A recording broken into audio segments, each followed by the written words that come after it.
Es martes 20 de julio del año del Señor 2021 y el Evangelio está tomado de San Mateo capítulo 12 versículo del 46 al 50. En aquel tiempo Jesús estaba hablando a la muchedumbre cuando su madre y sus parientes se acercaron y trataban de hablar con él. Alguien le dijo entonces a Jesús: Oye, ahí fuera están tu madre y tus hermanos, y quieren hablar contigo. Pero él respondió al que se lo decía: ¿Quién es mi madre y quiénes son mis hermanos? Y señalando con la mano a sus discípulos, dijo: Estos son mi madre y mis hermanos, pues todo el que cumple la voluntad de mi Padre que está en los cielos, ese es mi hermano, mi hermana y mi madre. Palabra del Señor. Primera cosa, este evangelio no quiere hablar sobre la familia de Jesús.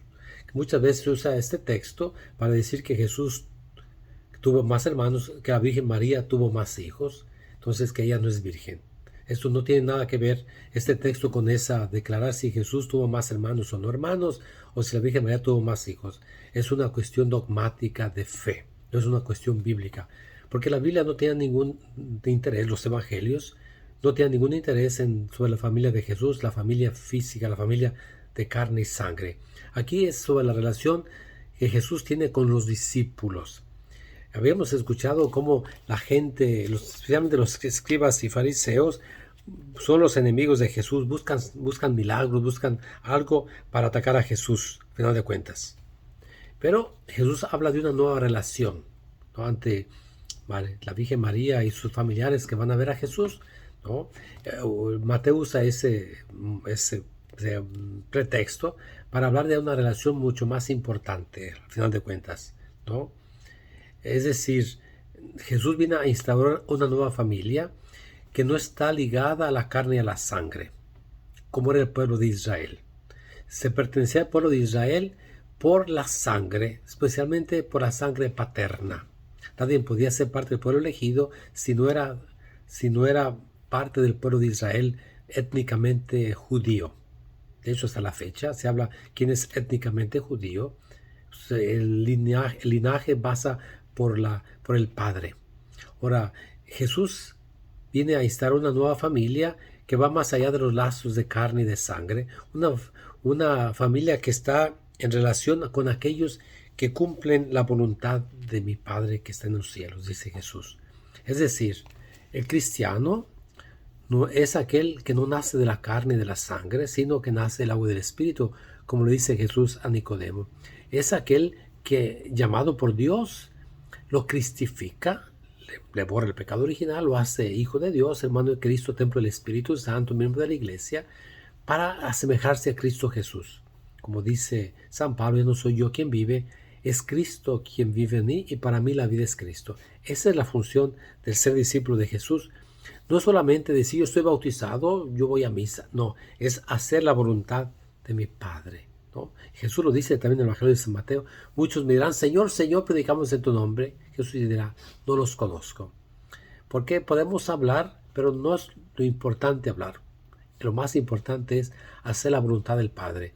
Y debiéramos siempre preguntarnos: ¿cuál es la voluntad de Dios en mi vida, en este día? Yo muchas veces les pregunto a las quinceañeras: ¿vas a ser monjita? Todos luego mueven la cabeza: no, no, no.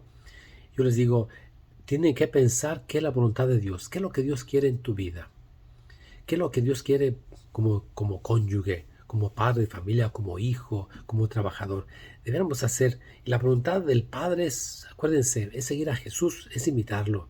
Lo dice Jesús, ¿no? Sean perfectos como mi Padre Celestial es perfecto. Yo no he venido a hacer mi voluntad, sino la voluntad de mi Padre. Si Jesús, que es el Hijo eterno del Padre, vino a hacer su voluntad, ¿cuánto más nosotros?